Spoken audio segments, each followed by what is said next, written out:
Welcome back. So now we've talked a bit about the kind of setting and the intention of the next 2 days. Today being getting some ideas for our character description, and tomorrow then writing our character description, beginning into 2 paragraphs. Let's have a look at a little example that I have written, which is based around my imagination and things that have been taken from the text, and then my own invented details, as with my artistic license I want to try and put in my own ideas, my own creativity, and add some kind of elements from my own thoughts. So I'm just going to have a little look at the start of an example that I have written, and if you go to the next page of the PDF you can see that I have included the checklist at the top that we're used to. So we're looking at what features would we include in our narrative character description. They are the features that I have already talked about on the board, and let's have a look now at the text together. So, Garbo rested for a moment, his head throbbing under his dark tunic. Now, one of the things that we've been working on in class is identifying parts of a sentence, and in doing so being able to work out if it's a main clause, whether it makes sense on its own, or whether it's a subordinate clause and if it's adding information, and if it is, then we know that we need to be thinking about punctuation.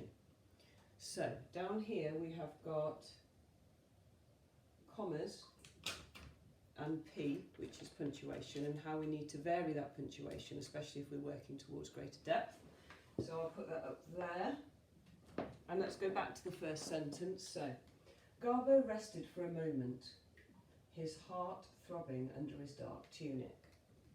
Now that could be a full stop. So I'm going to put a full stop in there, and then I'm going to think about the start. Garbo rested for a moment. Now that is actually an adverbial opener. It's giving us more information about what Garbo is doing. So adverbial openers, we've included those. And because that's a subordinating clause which I'm actually starting with, I'm going to need to add a punctuation mark to show that I am going to be then adding information on. So, Garbo rested for a moment, comma, his heart throbbing under his dark tunic. Now in this scenario, we have got his heart throbbing under his dark tunic. This part is the subordinating clause, and as a result we need the comma here to give that information to the reader. As I've got a full stop here, I need to make sure that I am starting with a capital letter. Hearing noises ahead, he became a tiny ball, undistinguishable beneath the undergrowth of a firethorn bush. Now let's think again. Hearing noises ahead. That is a small, could be a short sentence which makes sense on its own, but actually in this context it's adding more information to the bit that comes next. So I'm going to add a comma here, because this is another adverbial opener. Hearing noises ahead, comma, he became a tiny ball. Now this is extra information which gives us more information about Garbo the character, and about a show not tell in a way, because he's hiding from the guards, so he's needing to be really small. So as this is kind of added information within the sentence, we need to put a comma at the end to show that this part is an embedded clause. Hearing noises ahead, he became a tiny ball, comma, undistinguishable, which is a really big word, it's a wow word, and is something that we're looking for in terms of getting that really rich vocabulary. Indistinguishable means, well, we know that to distinguish something means to see it, to identify it. So if it's undistinguishable, we can't identify it, we can't see it. So in this context, Garbo cannot be seen, cannot be identified beneath the undergrowth of a firethorn bush. Now that sentence is getting a little bit long, so I'm going to stop there and put a full stop. I am going to be thinking back to my checklist. what other things here have I used that I can tick off on my list? Well, let's read it again. Hearing noises ahead, comma, that's my adverbial opener. He became a tiny ball. That's a little bit of the show not tell, which we've talked about in the past. So that can come up here.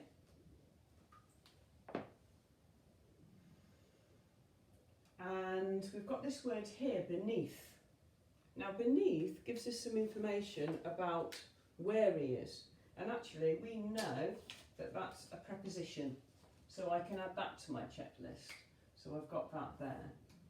He became undistinguishable beneath the undergrowth of a fire thorn tree. Full stop. Now I'm going to start my sentence again. So I need a capital letter here. He was invisible now. So he was invisible now. That could be a main clause. It could make sense on its own. So I could put a full stop here. Now this is an interesting one. He was invisible now. Is he actually invisible? Or is this a figurative technique that I am using to give the reader a bit more information and add depth? Yes, it is. It's actually, you'll know, a metaphor. It's not a simile because we're not comparing it, we're saying he was invisible. So that element means that I've actually included my figurative language, which is on my checklist. And I'm going to think about whether I need, this is Etta helping us, whether I need to maybe consider if I'm going to change that full stop to a different type of punctuation. So let's think. He was invisible now. Clenching his knees tightly to his chest. Now I've already put a comma. So I've got the option. I can either start with a capital C there, clenching his knees tightly to his chest, which is an adverbial opener, or I could change that to a comma and make that a lowercase letter and continue my sentence. So I'm going to read it again and just think in my kind of proofreading and editing stage what I would prefer. So, he was invisible now, comma, clenching his knees tightly to his chest, comma. Now we've had a lot of commas and we've had a lot of kind of complex sentences when we're adding information on. Now as a good writer, I am aware of the fact that I've got to vary my sentence structure. So I think I'm actually going to stick with a short sentence for impact. So he was invisible now. That, I've decided, will be a short sentence for impact. I'm going back to changing that to a capital letter and I'll carry on with my description. Now as you've got the PDF, you'll be able to read the whole thing and I'll continue to read it for you. He was invisible now, full stop. Clenching his knees tightly to his chest, his chestnut hair plunged down in between his legs, full stop. His small leather bag had a tear on the side, but he realised thankfully that the contents were still safe, exclamation mark. Inside the bag, comma, he searched for his father's blade, semicolon, placing his long fingers around its smooth shape comforted him. Being apart from Dar on this dangerous journey would be tough, comma, but he knew too that he was prepared, dash. Dar had made sure of that, full stop. Suddenly, comma, adverbial opener or adverbial, Garbo realised that his eyes were damp and his legs had cramped up from lack of blood, full stop. Cautious, comma, his ears pricked up.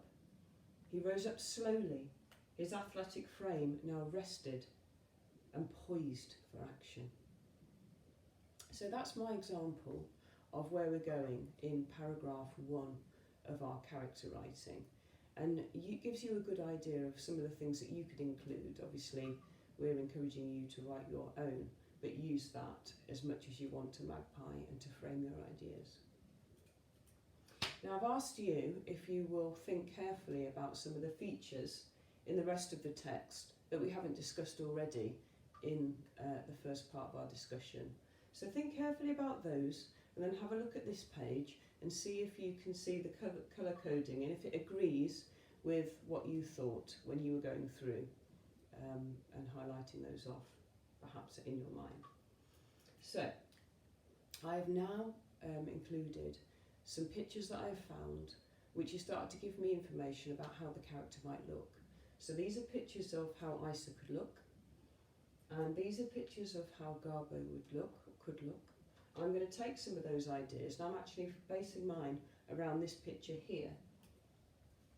So the next stage is for us to start thinking about magical powers. Now, if you're only writing one paragraph, you can actually include magical powers in that. Or if you're writing two, you can use a little bit of magic powers or suggestions of such in both to add cohesion. We talk about making links throughout our writing, and obviously that's important because it shows that we are building the character as we go through. A good writer won't put all the information about a character straight away in the beginning.